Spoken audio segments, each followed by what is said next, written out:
Hey everybody, what's up? It's Jeremiah with Craftsman Home Inspections, your Aurora Colorado Home Inspector. Hey, I'm at a beautiful property near the foothills in Colorado, just outside of Denver. And I want to talk to you today, a really quick home inspector quick tip. I want to talk to you about planter beds near the foundation. So here we are, we have a planter bed, a really large one. And look how beautiful this property is. It's just gorgeous. But right near the foundation of this house. Now, obviously, I understand the appeal of having the planter beds near the house. It looks beautiful. You're trying to beautify the home. You want to live there. You want it to be somewhere that you want to hang out and spend time.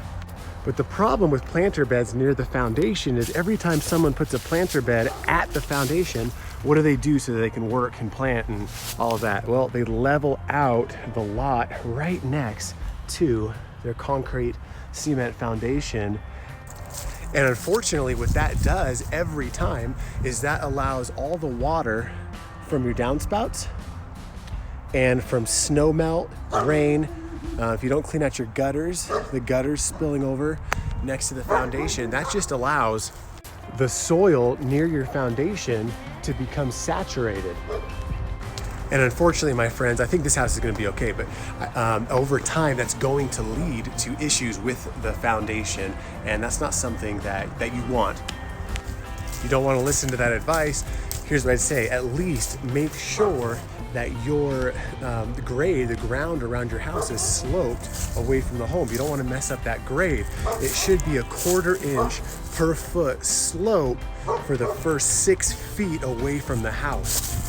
And also, you guys, if you want to put a garden right up against the house, another thing you can do is use large flower pots. It'll look beautiful, it'll add color to the house, but you won't be destroying that grade. It's supposed to be at an angle. You don't want to make it flat.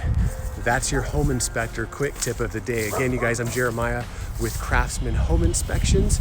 This has been your home inspector quick tip. You can find out more about me at craftsmancolorado.com. I do home inspections in Aurora and Denver, Colorado, as well as radon testing and sewer scopes. Talk to you later, guys. Bye.